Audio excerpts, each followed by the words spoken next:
మావోయిస్టుల లొంగుబాటు కొనసాగుతోంది. తిరుపతి అలియాస్ దేవ్జీ లొంగిపోయారు. మొన్న శనివారం ఒడిషా రాష్ట్ర కమిటీ నేత ముప్పిడి సాంబయ్య అలియాస్ సుదర్శన్ కూడా సరెండర్ అయ్యారు. ప్రస్తుతం మావోయిస్టు కేంద్ర కమిటీలో అగ్రనేత గణపతితో పాటు పుసునూరి నరహరి, బిష్రా అలియాస్ సాగర్ ఉన్నారు. మావోయిస్టు పార్టీలోని పలువురు సీనియర్ నేతలు వయోభారం, ఆరోగ్య సమస్యల కారణంగా అడవిని వీడి ఇంటి బాట పడుతున్నారు.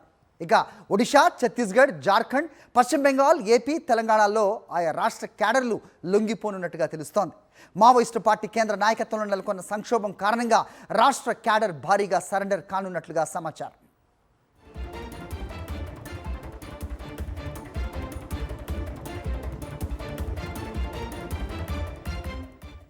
రైట్, ఇదే అంశంపై అప్డేట్స్ మా కరెస్పాండెంట్ సాయికిరణ్ అడిగి తెలుసుకుందాం. సాయికిరణ్, చెప్పండి, లేటెస్ట్గా సాంబయ్య పేరు వినిపిస్తోంది. అప్పటి పీపుల్స్ వార్లో చాలా యాక్టివ్గా ఉన్న సాంబయ్య ప్రస్తుతం లొంగిపోతున్నట్టుగా లేటెస్ట్ అప్డేట్. అలాగే దేశవ్యాప్తంగా కూడా చాలా రాష్ట్రాల్లో, ఈ మావో ప్రభావిత రాష్ట్రాల నుంచి ప్రముఖంగా వినపడే పేర్లన్నీ కూడా లొంగుబాటుకు ముందుకొస్తున్నాయి. ఒకటి వయోభారం, అలాగే ఆరోగ్య సమస్యలు కారణంగా కనిపిస్తున్న సిచ్యువేషన్ చూస్తున్నాం. సాయికిరణ్, ఎలా చూడాలి? అప్డేట్ చెప్పండి.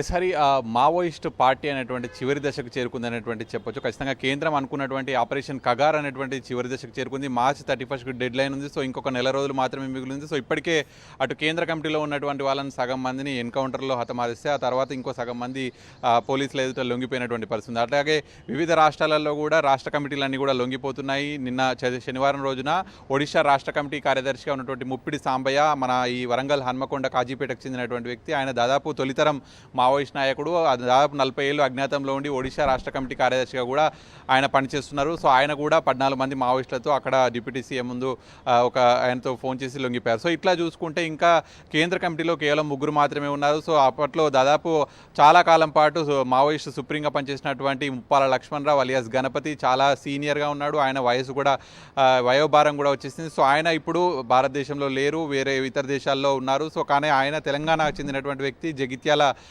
బీర్పూర్ గ్రామానికి చెందినటువంటి. సో ఇప్పటికే ఇక్కడ తిరుపతి మావోయిస్ట్ అప్రకటిత చీఫ్గా ఉన్నటువంటి వ్యక్తి లొంగిపోయారు. సో ఆ తర్వాత వీళ్ళు సీఎం రేవంత్ రెడ్డితో కూడా మొన్న ములాఖాత్ అయ్యారు. కలిసిన తర్వాత కూడా గణపతి లాంటి వ్యక్తి ఇక్కడ తెలంగాణలో లొంగిపోతే రాష్ట్రానికి కూడా ఒక మంచి పేరు వస్తుందని చెప్పి వాళ్ళు కూడా మాట్లాడడం జరిగింది.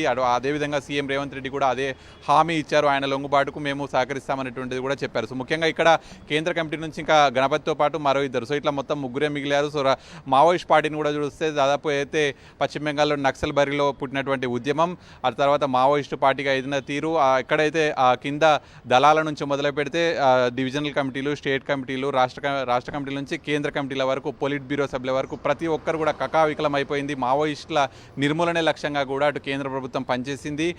బూజ్మడ్ లాంటి అడవుల్లోకి కూడా చొచ్చుకెళ్ళింది. దండకారణ్యం మొత్తాన్ని కూడా భద్రతా బలగాలు వాళ్ళ అదుపులోకి తీసుకున్నాయి. మావోయిస్టులను మొత్తంగా కూడా నిర్మూలించాలనేటువంటి లక్ష్యంతో కేంద్ర ప్రభుత్వం పనిచేస్తుంది. సో మొత్తానికి మావోయిస్ట్ సుప్రీంగా పనిచేసినటువంటి గణపతి లొంగిపోతే పూర్తిగా మావోయిస్టులను అంతా లొంగిపోయినట్టే చెప్పాలి. ఎందుకంటే ఇప్పటికే తిరుపతి లొంగిబాటుతో సో ప్రస్తుతం అతను చీఫ్గా ఉన్నాడు. సో అతన్ని లొంగిపోయాడంటే పూర్తిగా కూడా రాష్ట్ర బలగాలన్నీ కూడా అయితే మావోయిస్టుకు సంబంధించినటువంటి రాష్ట్ర కమిటీల నేతలందరూ కూడా ఎక్కడికక్కడ కూడా లొంగిపోతున్నారు. ప్రస్తుతం మావోయిజం ప్రభావం అనేటువంటి దేశంలో కేవలం 5 జిల్లాల్లో మాత్రమే ఉందనేటువంటిది కేంద్ర గణాంకాలు చెప్తున్నాయి. 2013లో చూస్తే దాదాపు 70 జిల్లాలలో ఉంటే ఇప్పుడు అది 5 జిల్లాలకు వచ్చింది. అది కూడా ఛత్తీస్గఢ్లోని 3 జిల్లాలు, జార్ఖండ్లోని 2 జిల్లాలు. సో ఈ 2 జిల్లాలలో పూర్తిగా అంతమందిస్తే మావోయిస్టుల ఉనికి అనేటువంటిది ఎక్కడా లేకుండా చేస్తామనేటువంటి దానికి మార్చి 31 డెడ్ లైన్ పెట్టింది. సో మరి మార్చి 31 వరకు గణపతి వస్తారా, పూర్తిగా ఇంకెక్కడెక్కడ వాళ్ళ ఉనికి అనేటువంటి ఉంటుంది అనేటువంటి చూడాల్సి ఉంది. హరి, రైట్ సాయికిరణ్. రైట్, దీనికి కొనసాగింపుగా మావోయిస్టు ముఖ్యనేత సాంబయ్య ఛత్తీస్గఢ్లో లొంగిపోయారు. 14 మంది మావోయిస్టులు ఛత్తీస్గఢ్ పోలీసులు ఎదుట సరెండర్ అయ్యారు. ముప్పిడి సాంబయ్య అలియాస్ వికాస్ లొంగిపోయారు. హన్మకొండ జిల్లా కాజీపేట మండలం తరాలపల్లి వాసి సాంబయ్య 1986లో అప్పటి పీపుల్స్ వార్లో చేరారు. ఆయన 40 ఏళ్ల పాటు అజ్ఞాతంలోనే గడిపారు సాంబయ్య. ఒడిషా రాష్ట్ర కార్యదర్శిగా కూడా బాధ్యతలు నిర్వర్తిస్తున్నారు సాంబయ్య. ప్రస్తుతం ఆయన లొంగిపోయారు.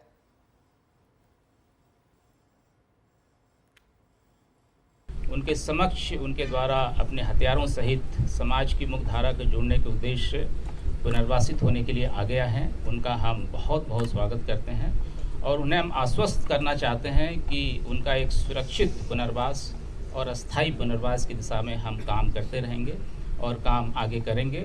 और साथ ही साथ मैं उन्हें यह भी विश्वास दिलाना चाहता हूं कि जिस तरीके से आपके साथियों ने बस्तर में एवं अन्य राज्यों में सामूहिक रूप से समाज की मुख्यधारा जोड़ने के उद्देश्य से आगे हैं और उनका जिस प्रकार से पुनर्वास हो रहा है। अभी पिछले 2-3 साल से जब वो खगार नाम का हमला शुरू हुआ, बहुत हमला में तेजी आया, उस कारण से बहुत सारे कठिनाइयाँ बढ़ गई है और हम जो रास्ता को चुने हैं उसी रास्ता से ये आंदोलन को आगे ले जाने का परिस्थिति नहीं रही, उस टाइप का माहौल बन गया। ऐसी स्थिति में हम लोग यही रास्ते में अडिग रह करके हथियार क्यों पकड़े? हथियार क्यों थामा इन्होंने? महासमुंद को बाहर आने के लिए निर्णय लिए। हमारे डिवीजन को 2 स्टेट का अंतर्गत आते हैं, बरगढ़, बलिंगेर और महासमुंद हमारे डिवीजन। तो तीनों जगह में कहीं भी कर सकते हैं, ऐसा हम सोच करके आखिर में इधर आने। मेरा साथ में 14 लोग बस्तर की है, वो सब लोगों का राय लेकर के ఇటు లొంగిపోయిన మావోయిస్ట్ కేంద్ర కమిటీ మాజీ సభ్యుడు మల్లోజుల వేణుగోపాలరావు తన స్వస్థలంలో బంధుమిత్రులతో కలిసి ఆనందంగా గడిపారు. పెద్దపల్లిలోని నివాసానికి వెళ్లిన ఆయనకు పోలీసులు భద్రత కల్పించారు. లొంగిపోయిన తర్వాత తొలిసారి తన స్వస్థలం పెద్దపల్లి చేరుకున్న ఆయన తన కుటుంబ సభ్యులు బంధుమిత్రులతో సంతోషంగా ముచ్చటించారు. గ్రూప్ ఫోటోలు, వీడియోలు తీసుకున్నారు.